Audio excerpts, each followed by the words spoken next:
Herida Healthcare have designed and manufactured the Grampian 2, which is specifically designed for the prevention and treatment of skin breakdown, pressure ulcers and targeted for patients deemed at high risk of pressure ulcer development. The Grampian 2's modern construction is made from cells which are a comfortable 115mm in height, which allows it to be placed on top of a standard hospital or basic mattress underlay. It is always important to ensure that the securing straps are around the existing mattress or underlay. Never secure the straps to the outer edges of the bed. The cell inflates and deflates in an alternating pattern, being that of a 1-in-2 visual process. Our entry-level dynamic mattress overlay offers true value for money for those on constrained budgets, whilst delivering the appropriate clinical care to those who need it the most. The Grampian 2 can be used for patients up to a weight of 150 kilograms. The Grampian 2 is constructed of a layer of cells. The product operates in a 1-in-2 11.5-minute cycle.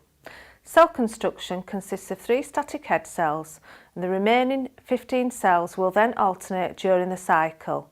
The first set will deflate for 5 minutes, providing relief.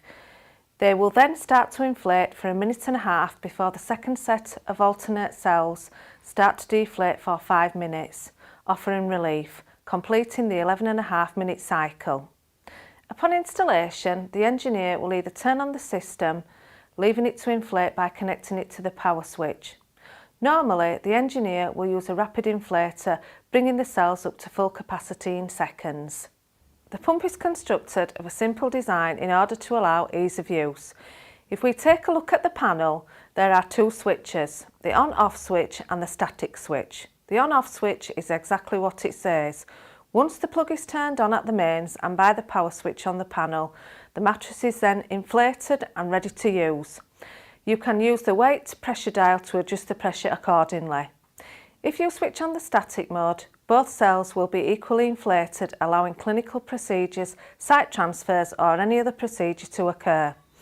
In order to transfer the patient, it is easier to lift up the backrest, subject to the patient's clinical condition, allowing for the appropriate moving and handling processes to occur. As you can see, the cells will maintain pelvic stability during transfer. It is important to lower the bed at this stage to make sure the patient can fully touch the floor. Once the static mode has been switched on, it is important to remember to switch it off again to restart the alternating cycle, which will then resume the pressure relieving activity. Once the pump has been reverted to alternating mode, it will take a short time for the alternating to restart, as one set of the alternate cells will deflate to restart the 11.5-minute cycle. As you can see, the patient currently using the Grampian 2 is in the supine position. You can also see that every other cell is deflated. As I place my hand between the body and deflated cells, we can feel and see that there is sufficient clearance, providing the patient with relief. The Herida Grampian 2 is an overlay mattress, and as such, the existing hospital care home mattress will prevent any bottoming out onto the bed frame directly. When the patient is sat upright for extensive periods, please ensure that sufficient pressure is in the cells underneath the sacral area. If insufficient pressure is evident, then the pressure may need to be increased.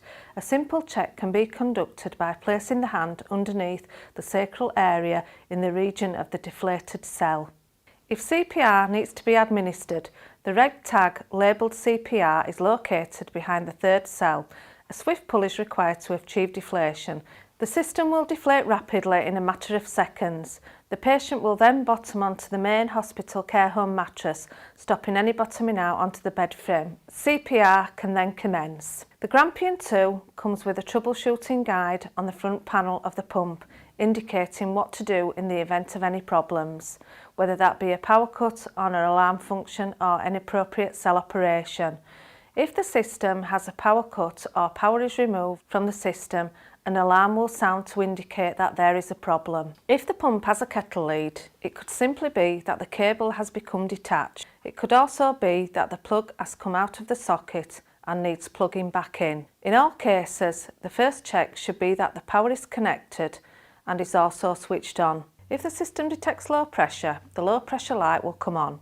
If during the course of troubleshooting you still can't identify the problem, it's important to check that the CPR tag is fully hung and connected. It's also important to ensure the tubing on the cell is not kinked. The tubing is located on the side of the mattress where it delivers air to the cells.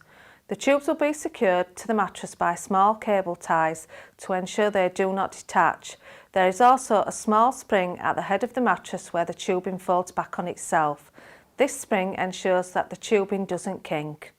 It's essential that the mattress is cleaned on a regular basis. You will find these instructions in the user manuals. Copies can also be supplied on request.